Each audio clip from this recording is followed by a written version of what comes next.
Bismillahirrahmanirrahim. Assalamualaikum warahmatullahi wabarakatuh. Alhamdulillahi rabbil alamin, alladzi arsala rasulahu bil huda wa dinil haq liyudhhirahu 'alad dini kullih wa kafa billahi shahida. Asyhadu an la ilaha illallah wahdah la syarikalah wa asyhadu anna Muhammadan abduhu wa rasuluh alladzi la nabiyya wa la rasula ba'dah. Hadirin ikhwatu iman, jemaah Majlis Tafsir Illiyin, mudah-mudahan senantiasa mendapatkan kesehatan dan perlindungan Allah Subhanahu wa taala. Kajian tafsir di Majlis Tafsir Illiyin pada kesempatan kali ini membahas surat An-Nisa ayat 47, halaman 86. An-Nisa ayat 47. Kita bahas tajwidnya dulu. Ya mad wajib muttasil. Ada mad tabi'i bertemu dengan hamzah dalam satu kata. Ayyuhal alif lam samsiyah atau idgham samsiyah. Jadi lam yang pertama disembunyikan, Pak. Di sini sebetulnya disembunyikan atau dihilangkan, diganti dengan tasdid itu. Di mad tabi'iyya u mad tabi'i wawu tul idhar qamariyah. Idhar qamariyah itu kebalikan dari idgham samsiyah tadi. Kita mad badal mad tabi'i alif, minu mad tabi'i wawu. Jadi sama dibacanya tabi'i ya. Mad panjang, tabi'i biasa, dua ketukan. Bima mad tabi'i alif, nazzalna mad tabi'i alif, musaddiqal idgham bila guna. Jadi ada idgham bi gunnah, ada idgham bila guna. Membacanya itu dimasukkan, diidghamkan ke lam tanpa mendengung. Musaddiqal lima, jadi nggak usah musaddiqal, nggak begitu. Kalau begitu jadi mendengung. Musaddiqal lima mad tabi'i alif, ma'akum idgham mimi. Mimati ketemu dengan mim secara terpisah. Mim yang pertama dimasukkan ke mim yang kedua. Ming ihfa, nah ihfa hakiki. Nun mati ketemu dengan qaf secara terpisah. Qab, nah qalqalah sugro, huruf ba yang sukun di tengah-tengah kata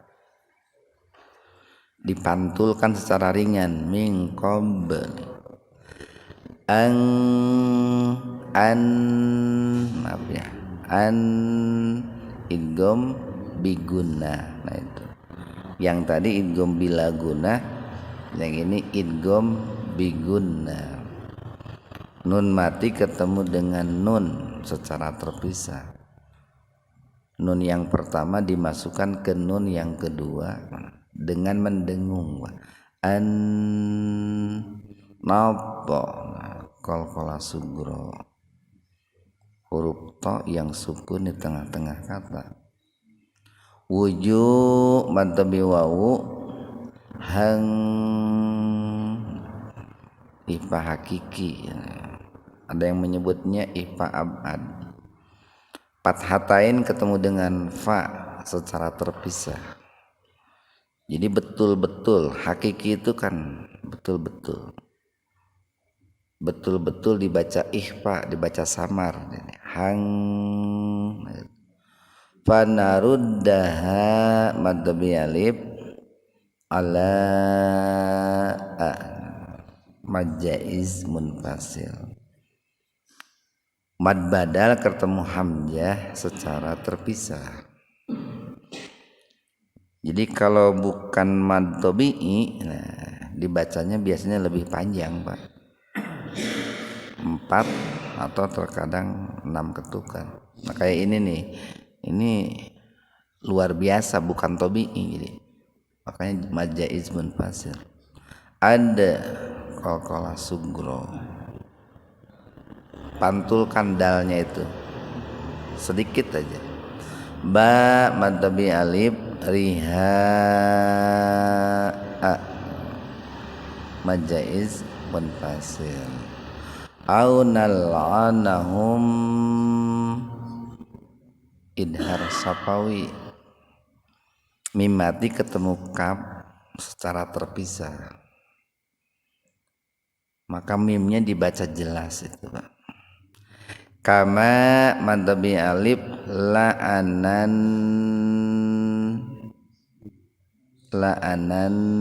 majaiz majaiz munfasil. Ada fathatain la'anna gunnah la'anna majaiz munfasil.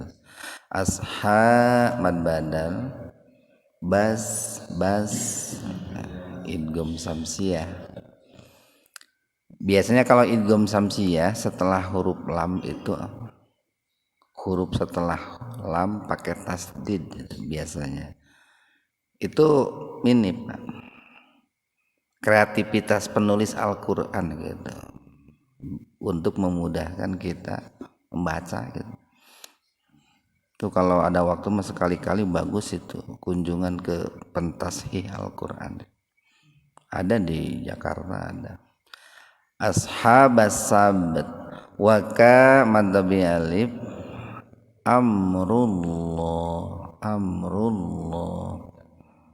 tabhim lafdul jalalah atau huruf lam didahului domah, maka lafaz Allahnya dibaca tebal. Amrullah maf'u mad tabi wawu la mad iwan. Jadi kalau bicara tajwid itu Pak nih yang paling utama terkait dengan makharijul huruf gitu, Pak. Makharijul huruf itu tempat keluarnya huruf. Nah itu kalau salah makharijul hurufnya itu bisa salah arti itu yang disebut dengan kesalahan besar itu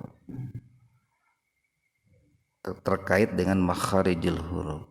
Kayak innallahal ajizul hakim itu kalau hanya dibacanya ajizu itu salah besar itu, karena nanti artinya sesungguhnya Allah itu sangat lemah gitu, Pak.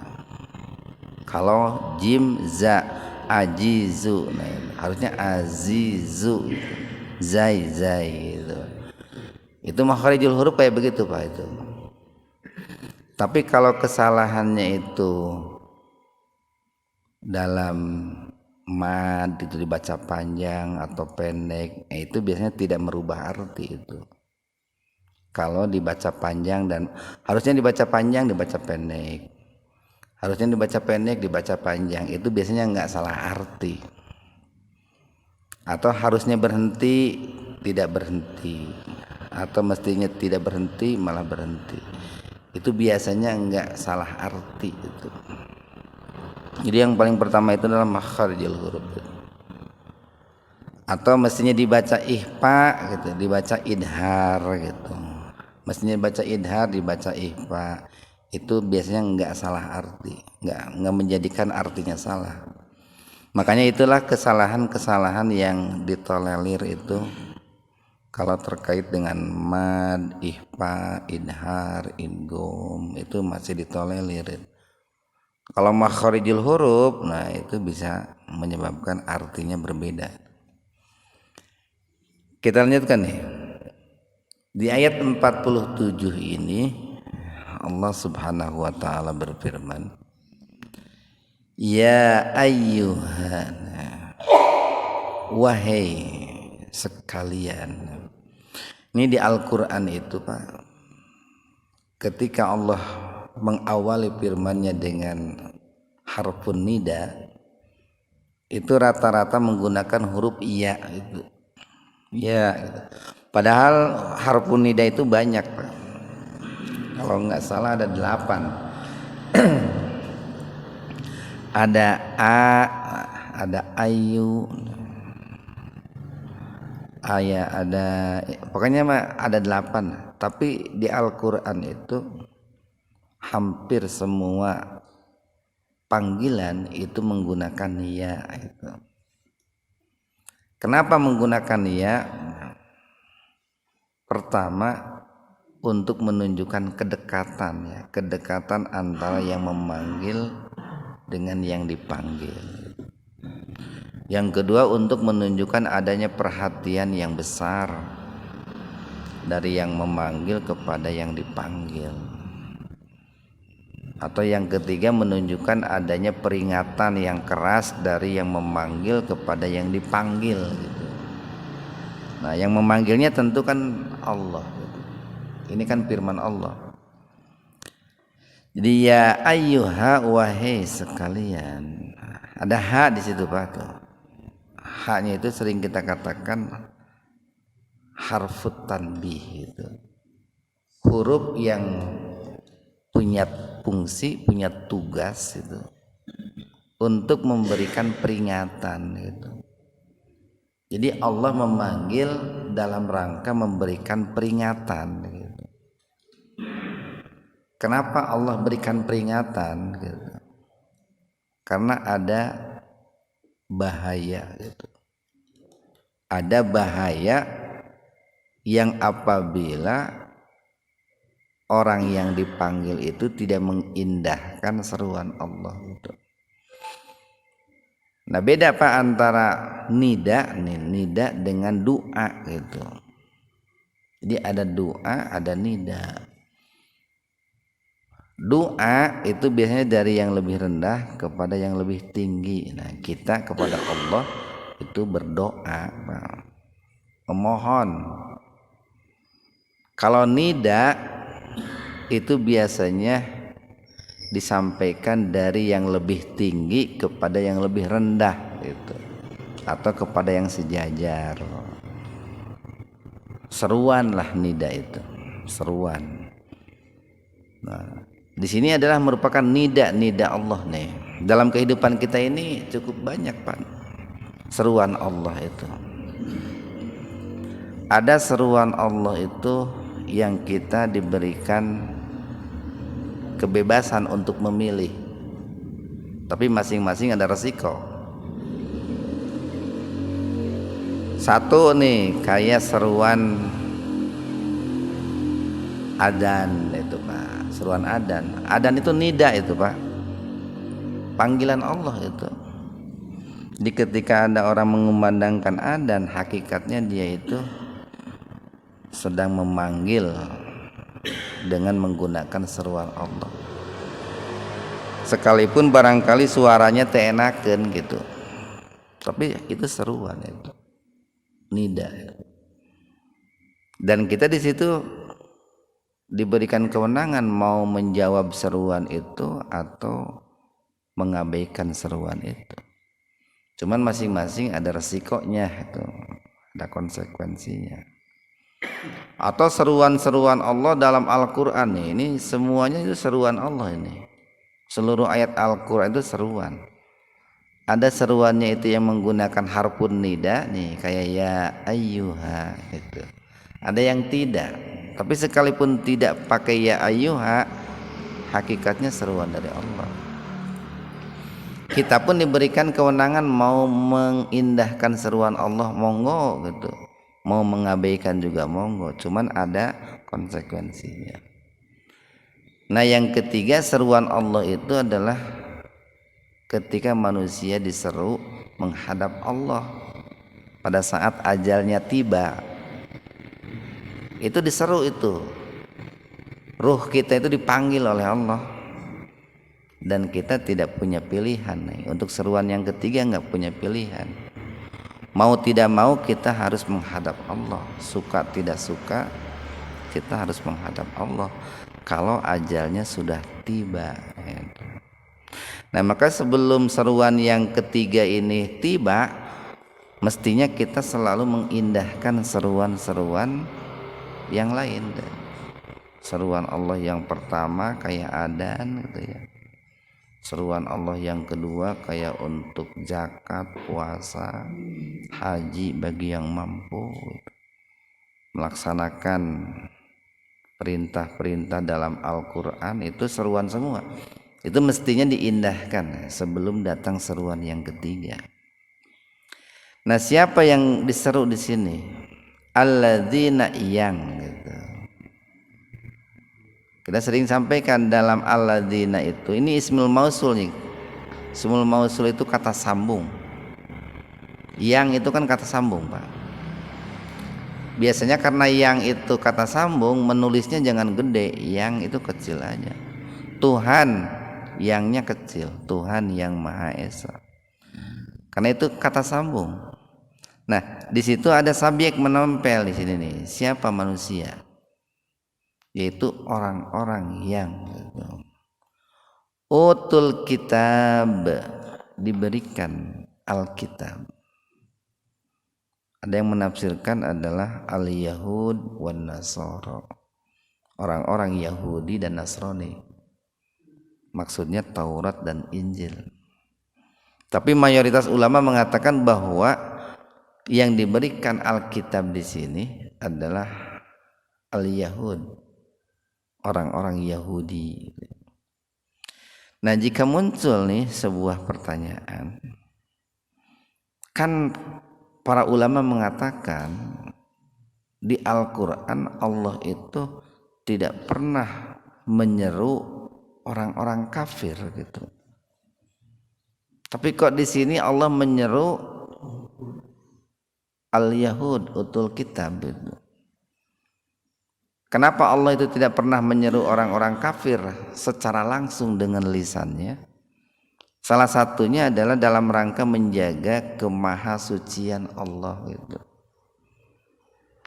Jadi biasanya nih kalau Allah itu menyeru orang kafir, menyeru orang munafik, itu tidak langsung. Qul ya ayyuhal kafirun. Allah menyeru Nabi Muhammad gitu, Pak. Wahai Muhammad, katakan kepada orang kafir gitu. Enggak ya ayyuhal kafirun, wahai orang-orang kafir, enggak begitu. Tapi katakan kepada orang-orang kafir. Qul ya ayyuhal munafiqun. Nah itu. Jadi tidak langsung, tapi Allah menggunakan atau meminjam lisan Rasulullah sallallahu alaihi wasallam. Nah, tapi kenapa kok di sini Allah itu memanggil orang-orang yang diberikan kitab secara langsung, enggak pakai kul, tapi ya ayyuhalladzina utul kitab. Nah makanya di situ ulama membedakan antara ahlul kitab dengan utul kitab itu, Pak. Membedakan antara ahlul kitab dengan utul kitab. Kalau disebut ahlul kitab di dalam Al-Quran, itu menunjukkan mereka orang-orang Yahudi, orang-orang Nasrani yang tidak punya harapan untuk beriman gitu, yang tidak bisa diharapkan untuk beriman. Tapi kalau di Al-Quran menggunakan utul kitab, nah utul kitab itu adalah orang-orang ahlul kitab atau Yahudi Nasrani yang punya potensi untuk beriman gitu Pak. Ada potensi untuk beriman. Makanya di sini Allah menyerunya langsung, tidak menggunakan lisan Rasulullah gitu. Atau makanya di sini menggunakan kata utu. Sering kita sampaikan nih. Utu itu adalah pemberian yang dilakukan dengan sukarela gitu Pak. Bukan pemberian yang dilakukan dengan paksaan itu. Itu salah satu rahasianya begitu. Kan di Al-Quran itu ada i'to, ada utu, wa utu jizyah itu. Membayar jizyah, memberikan jizyah. Jizyah itu kan jaminan keamanan. Kalau orang memberi dalam rangka dalam rangka mendapatkan jaminan keamanan, itu pemberiannya itu terpaksa itu Pak. Terpaksa karena takut dirinya terancam. Terjauh bedalah seperti orang mayar zakat meureun paksa gitu. Sieun motor di jalan teh ditilang polisi gitulah gitu. Da sok lamun moal ditilang mah mayar zakat saya mudah gitu. Moal mayar pajak moal. Tapi kulantaran sieun ditilang polisi mayar pajak akhirnya kan gitu. Tapi mayar zakat, infak, sedekah kan itu masuk sukarela dengan penuh kerelaan, keikhlasan. Terus sieun ditilang ku saha. Dalam arti kita hanya takut kepada Allah, akhirnya punya kesadaran bayar zakat. Nah itu namanya utu itu Pak. Aqimus sholat wa atu zakat. Nah atu zakat. Nah di sini pun utul kitab itu beda dengan ahlul kitab gitu. Jadi Allah memberikan dengan sukarela kitab suci kepada mereka karena mereka punya potensi untuk beriman kepada Allah dan juga rukun iman yang lain. Nah setelah Allah itu menyeru mereka,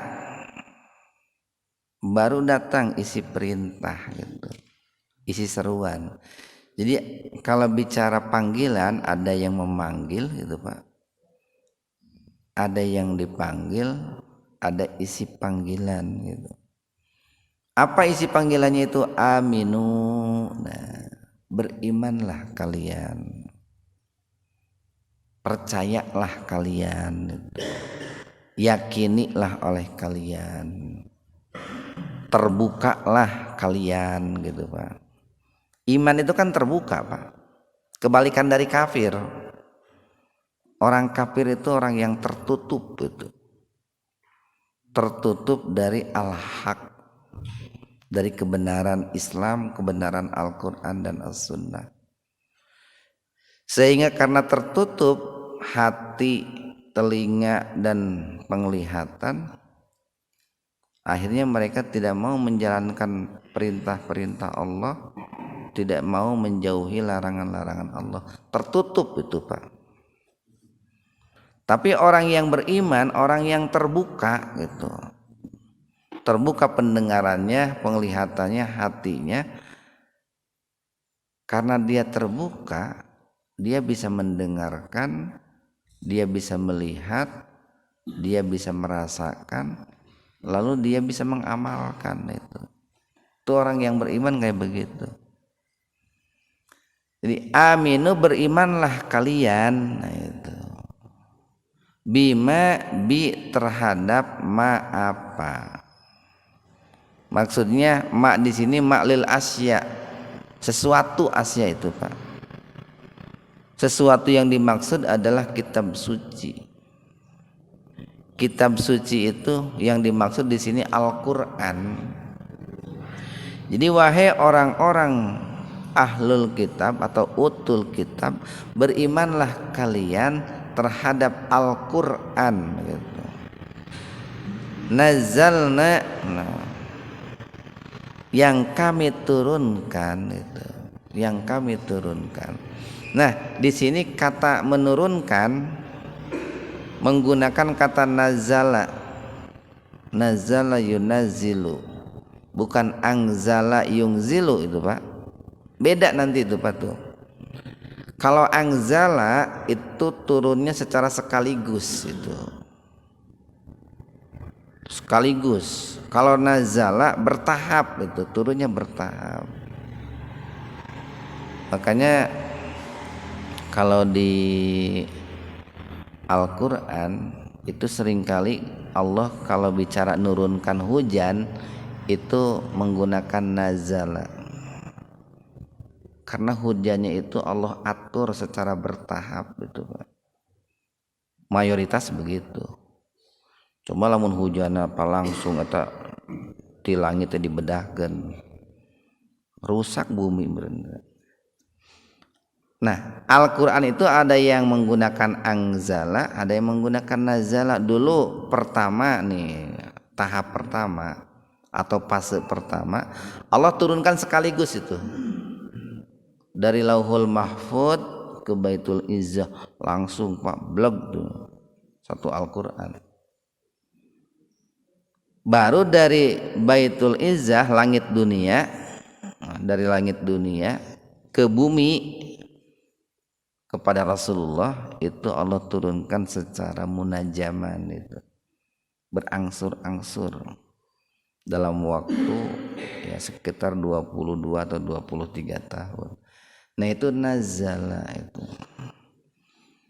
Dan sesuatu yang diturunkan Pak, sesuatu yang diturunkan berarti kan dari yang tinggi kepada yang rendah itu Pak, dari yang tinggi kepada yang rendah.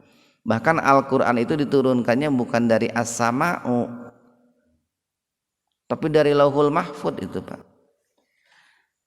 Kalau hujan diturunkannya dari as-sama'u, dari langit dunia. Nih, ini yang kita kan lagi musim hujan. Itu turunnya dari langit dunia.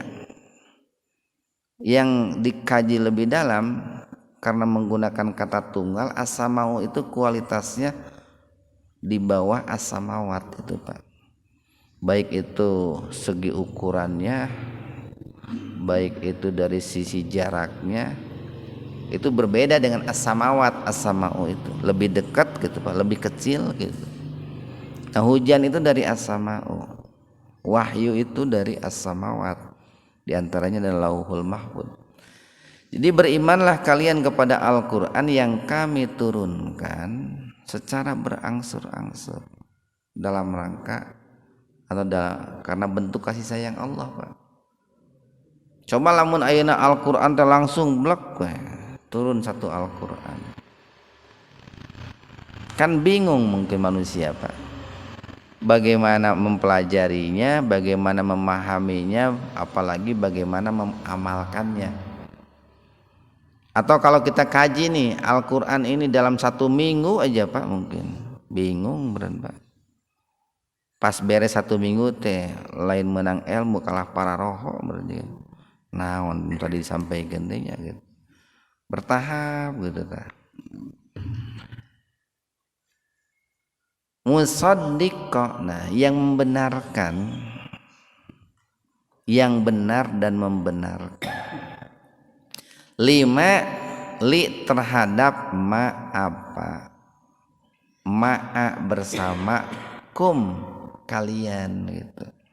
Jadi Al-Quran itu membenarkan terhadap kitab suci yang ada bersama kalian, wahai utul kitab gitu. Apa tadi At-Taurat itu, Al-Quran itu membenarkan Taurat, Al-Quran itu membenarkan Injil. Kenapa membenarkan? Ya kan karena turunnya sama dari zat yang esa, yaitu Allah. Taurat dari Allah, Injil dari Allah, Al-Quran pun dari Allah, maka pasti Al-Quran itu membenarkan. Makanya ini kan ini sebuah ini Pak, sebuah ibroh yang sangat luar biasa bagi kita. Apa ibrohnya itu? Kita manusia kalau ngomong jangan mencela-mencelek gitu Pak. Kamari ngomong kieu, ayeuna ngomong kitu gitu Pak. Ayeuna ngomong kieu, isukan ngomong kitu gitu. Kamari ka kidul, ayeuna ka kaler gitu Pak. Jadi kita harus belajar tuh bagaimana Allah itu konsisten di Al-Quran, di Taurat, di Injil dengan di Al-Quran sama gitu Pak, sama konsisten. Kan seringkali orang itu apa yang diucapkan kemarin, apalagi minggu lalu, apalagi bulan lalu, apalagi lamun rek nyalonkeun, beda omongan anak geus menang mah gitu Pak. Itu mencela-mencela ada itu. Allah itu konsisten, sangat konsisten Pak dengan apa yang diucapkannya itu. Makanya kitab Taurat, Injil dengan Al-Qur'an itu karena difirmankan oleh Zat yang Esa yaitu Allah, sama itu. Makanya Al-Qur'an membenarkan gitu, membenarkan. Min qabli, nah sebelum. Ini sering kita bahas nih Pak. Di Al-Qur'an itu ada min qabli, ada min qablu, min qablu. Ada min qabli. Kalau menggunakan kaidah bahasa Pak, ejaan mun urang mah EYD menurutnya. Mestinya semuanya min qabli, mestinya itu Pak. Karena apa? Karena ada min. Jadi kalau kata sesudah min itu harus kasroh. Huruf akhirnya nih kayak lam nih. Lamnya kan di kasroh, min qabli gitu. Itu kalau ada min. Minal masjidi, nah dalnya harus kasroh. Tapi di Al-Qur'an ada kata qablun itu, qabli itu yang didoma, min qablu. Nah itu Pak. Kenapa kok enggak tunduk kepada kaidah bahasa gitu? Karena firman Allah lebih tinggi daripada kaidah bahasa Pak. Kaidah bahasa kan buatan jelema gitu Pak, bikinan orang itu. Jadi orang membikin EYD itu kan bikinan orang EYD itu. Tapi kalau firman Allah itu lebih tinggi. Maka kaidah bahasa buatan manusia harus tinggi, harus tunduk kepada firman Allah. Sarua apa dalam berbagai hal pun begitu. Kebijakan manusia harus tunduk kepada kebijakan Allah. Hukum manusia harus tunduk kepada hukum Allah. Kaidah bahasa buatan manusia harus tunduk kepada firman Allah.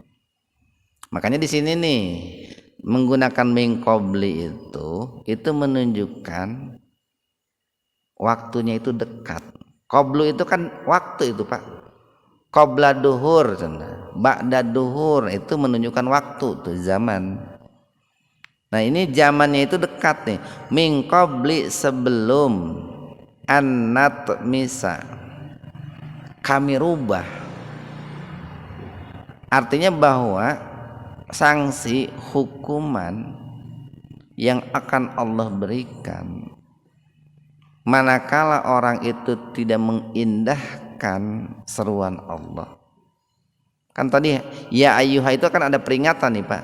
Manakala orang itu tidak mengindahkan peringatan Allah, seruan Allah, apa seruannya?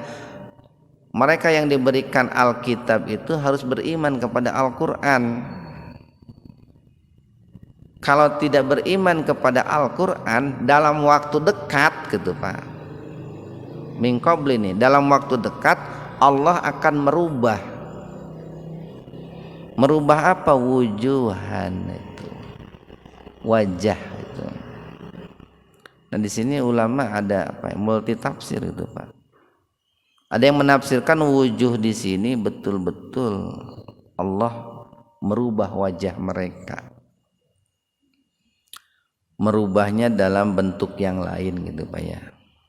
Kalau merubah kan berarti kan di situ ada produk atau hasil perubahan, atau berganti dari yang semula kepada yang baru. Bisa jadi mungkin wajahnya yang tadinya di depan jadi ke belakang gitu Pak. Atau bisa jadi wajahnya yang tadinya ada mata, ada mulut, ada hidung, Allah tiadakan gitu. Atau bisa juga merubah di sini nih, merubah wajah di sini maknanya majazi.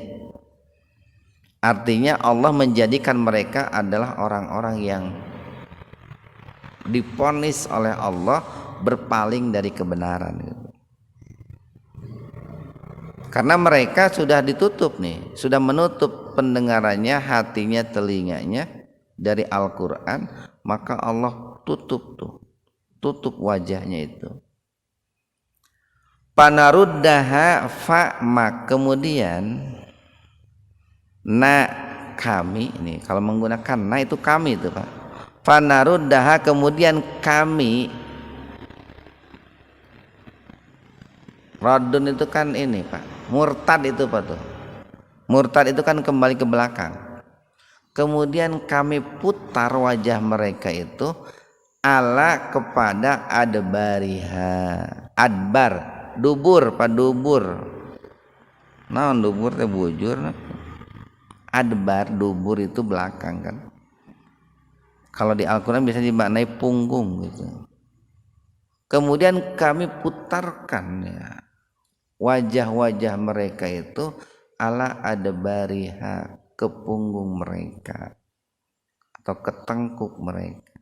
Kalau dimaknai secara hakiki, Allah betul-betul memutar wajah mereka, mata yang tadinya di depan jadi di belakang, hidung mulut yang tadinya di depan jadi di belakang.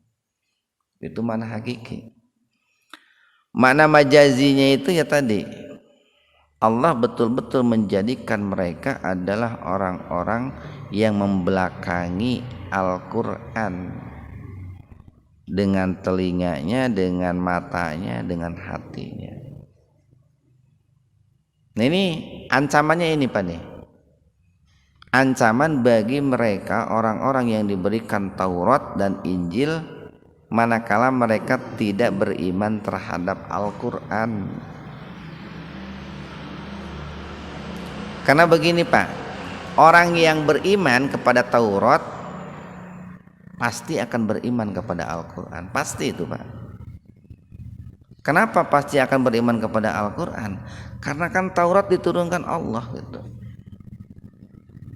Al-Quran pun diturunkan Allah. Jadi ketika orang itu beriman kepada Taurat, hakikatnya dia beriman kepada Allah gitu Pak.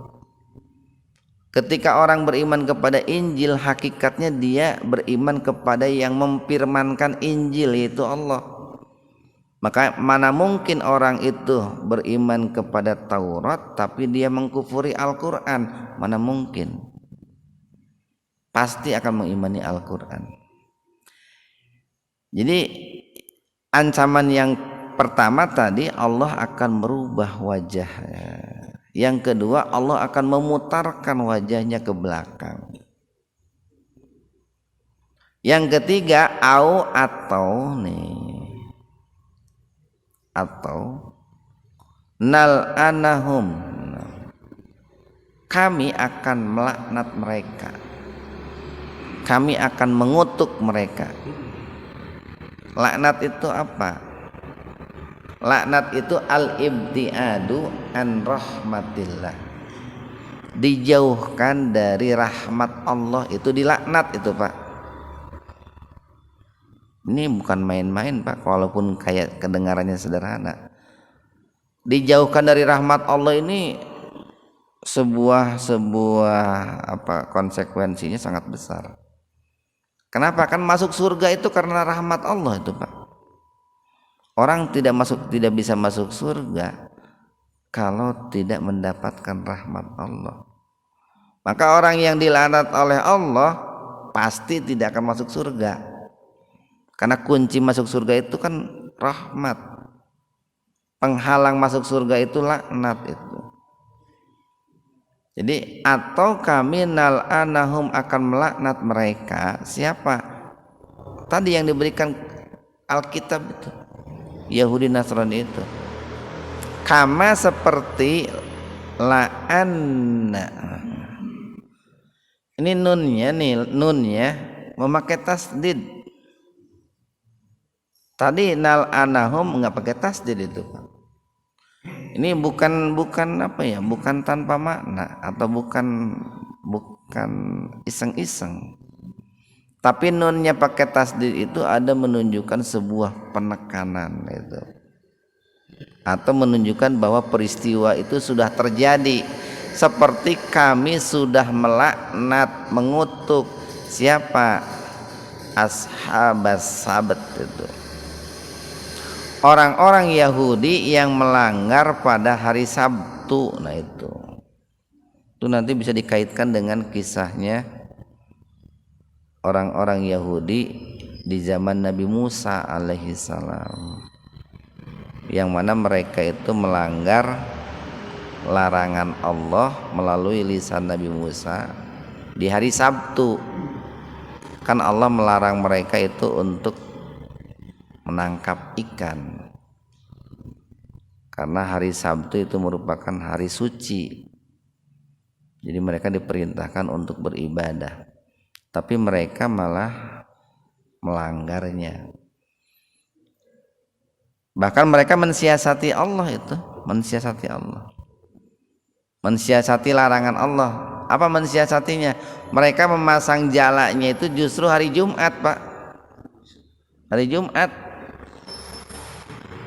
Dan diambil jalanya itu hari Ahad itu, hari Ahad. Jadi mereka itu mengeles, saya itu enggak menangkap ikan hari Sabtu, kan masang jalannya hari Jumat, diambilnya hari Ahad, nah kan gitu. Bisa we ngaran manusia, bisa we pengeles gitu. Berbagai macam cara dibikin. Itu kan orang-orang yang melanggar di hari Sabtu itu dikutuk oleh Allah, kunu qiradatan khasiin. Jadilah kalian itu kera-kera yang hina itu. Jadilah kera-kera yang hina.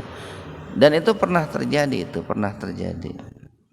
Nah, jadi ancaman Allah yang ketiga itu, kalau kalian tidak mengimani Al-Quran, maka dalam waktu dekat kami akan melaknat kalian seperti laknat yang pernah kami turunkan kepada orang-orang yang melanggar di hari Sabtu itu.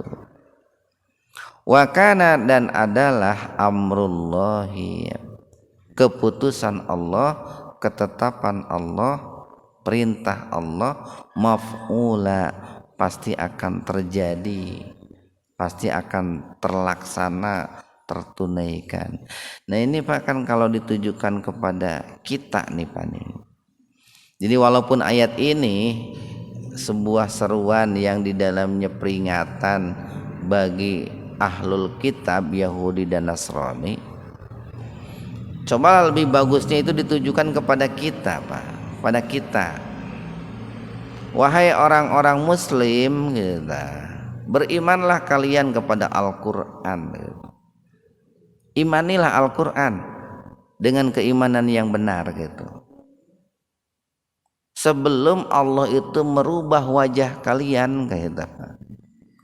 Sebelum Allah itu memutarkan wajah kalian, sebelum Allah itu melaknat kalian seperti Allah pernah melaknat ashabus sabat.